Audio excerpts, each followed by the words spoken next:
So then little Michael comes in. He says, Michael, I know you scared, but you either run that slant or we run back to the ghetto. Even if you're not from the ghetto.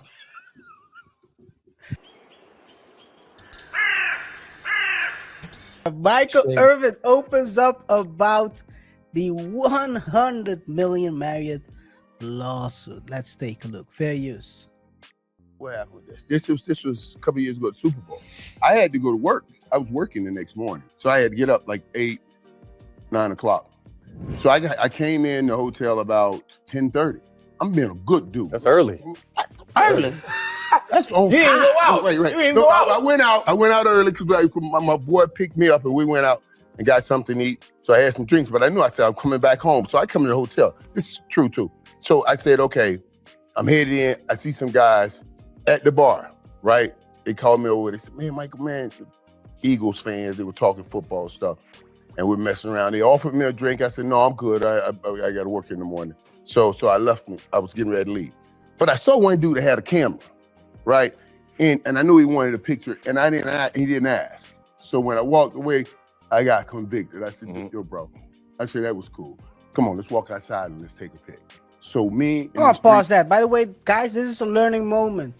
This is a learning moment. Don't press people for pictures. If you're respectable, people will respond and have pictures with you.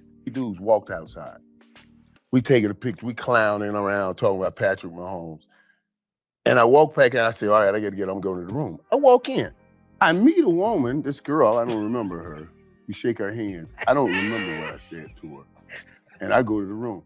Dude, next day I wake up, do all my shows. After the shows, I come back. I'm trying to take a nap. And they call me to the room. Who? To the security. Okay. NFL in the hotel security. And I'm saying, call me for what? You know, what's going on? What's going on? They didn't tell me for a while. Michael, we have a situation. I'm like, what situation? Like, I know ain't nobody get to my room last night. You know what I'm saying? I'm thinking like, what happened? What are you talking about? We had a situation. I said, what situation? I said, with the girl. I said, what girl? Well, no girl in my room. That's the first thing I said. I ain't bring nobody in my room. They said, oh, you didn't meet any girl last night? I said, no, I didn't meet anybody. I don't know anything. I came home early because I had to work. I went to my room. That's how it all happened. And then they wouldn't even tell me. What was going on? They wouldn't even show me. I said, show me the tape. Show me what? They would. I had to sue the hotel. And then after the judge, they told them, you got to show him the tape. They still wouldn't turn it over. I had to press it again. But the tape showed that I met this girl in the hall and we had a conversation and I left. Now, what saved me, dog, I'm telling you, what saved me was those 3 dudes that I went and took the pic with, because they woke up the next morning and saw all the news and they were like, that didn't happen. What the hell? That's like, that didn't happen. Why would they do that? Dude, let me tell you, for the first few days, I was at a hotel, but I couldn't go to any more Marriotts. So I was at some little dump hotel. They told me, them in the NFL, said, Michael, you can go home. I said, wait a minute, let me get this right. So I'm telling you, I didn't do anything last night. You're telling me I did do something last night. Now you're telling me to go home. So I'm telling you, I must be crazy. And you sending me home to my family. So I couldn't go home. So I stayed in a hotel, got my agent, some people to watch me, because I'm like, am I doing something that I don't even know? What was being alleged? He's telling the story as... Hearing him tell the story is crazy. And it was as we saw it on the video as well. Yeah. I think as everyone saw it. So it was clear. It wasn't clear why he was let go. Why by CNN, ESPN, apologies. Why he would... ESPN, yeah. You would think that it was CNN. It wasn't. There was NFL Network as well, right? It was more NFL Network, I think. It was both, right? Yeah. Because he had the NFL Network, but he also he used to work with Stephen A. Smith. Stephen A. That's Shannon. true. That's so true. It was. I think it was both indeed. But it's amazing. It was crazy to me how everyone could see what happened,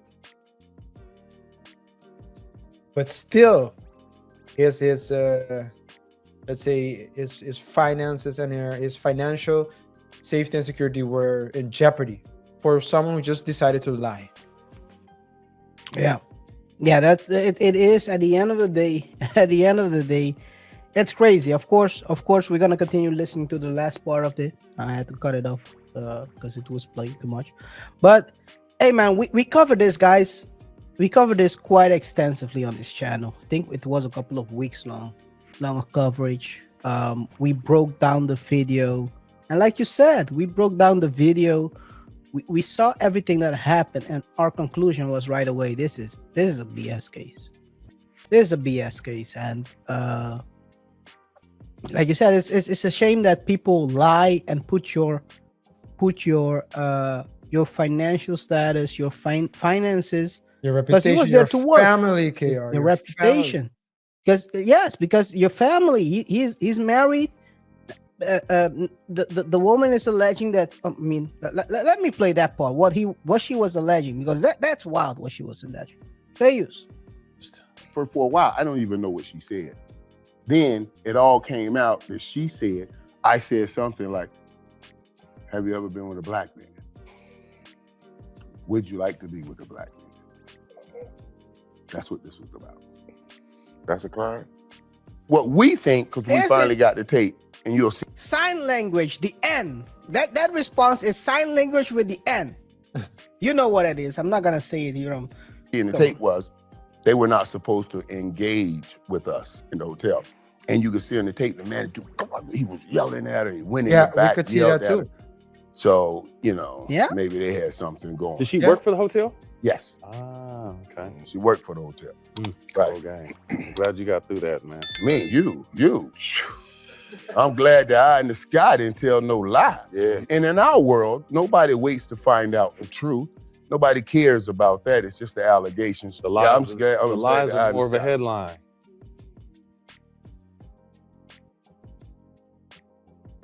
Yeah. That whole situation was crazy, man. That whole situation was crazy. That response from, what's his name? Matt, No, the other one. Stephen Jackson. Yeah. That's how you get caught in lawsuits, by the way. That's how you end up in lawsuits. That a bad thing? Is that a bad thing? You gotta be very careful how you move out here. Come on, man. Come on, man. That's how we got in lawsuits in the first place.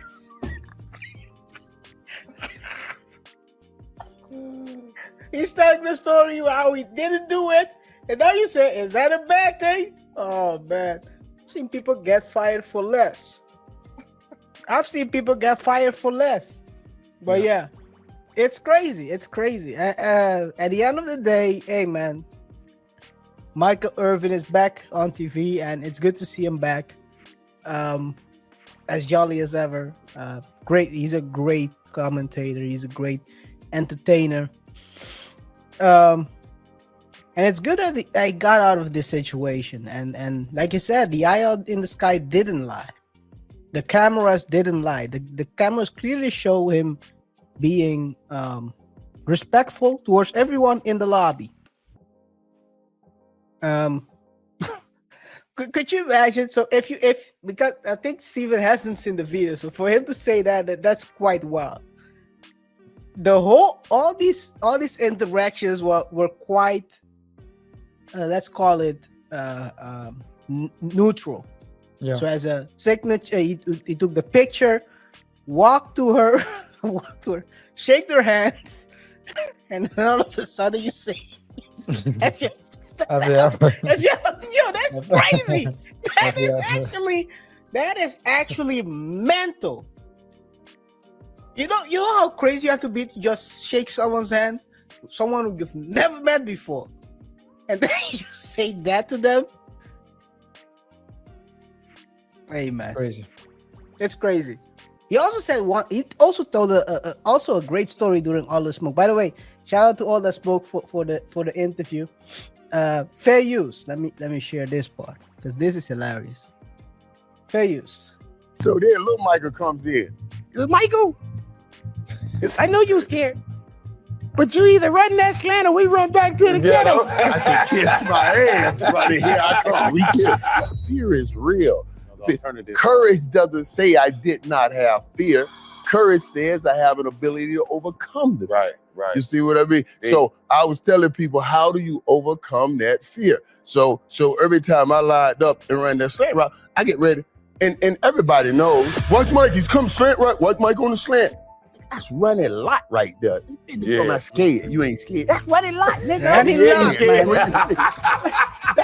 That joker right there, that's the nigga that went over to somebody and said, cut my finger off. Cut my finger off so I can go hit somebody some more. Wait a minute. Those who don't know, Ronnie Law had a problem with his finger.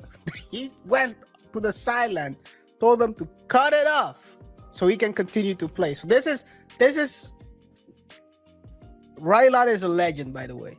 So this is the type of people you're dealing with, psychopaths. That's what he's trying to tell you. You're dealing with psychopaths, and you have to run into that psychopath. Man, I think Ronnie Law was one of the people who gave people more CTE than everyone on the field. That's crazy. Fair use. Let's continue. You never heard it like that. Joker want to cut his finger off to come hit somebody again. Nigga, I'm scared of him. You crazy. And he want to hit me. Stop. I'm scared. I'm scared, man. Yeah. And I got to put it up against a greater fear. That's where little Michael comes in. When I line up, trust is boom, 262, because that's the check for the slant route. I say, damn, here it comes. I look around and say, God damn, finger cutter right there. You were hitting in the head, right? So then little Michael comes in. He says, Michael, I know you scared. But you either run that slant or we run back to the ghetto. I said, kiss my ass, buddy. Here I come. We kiss. I'll run that slant and bust his ass. I ain't going back to the ghetto, bro. Hey man, that's a perfect line. That's a perfect line right there. And whenever you're scared of doing something, just play this in your head. So then little Michael comes in. He says, Michael, I know you scared.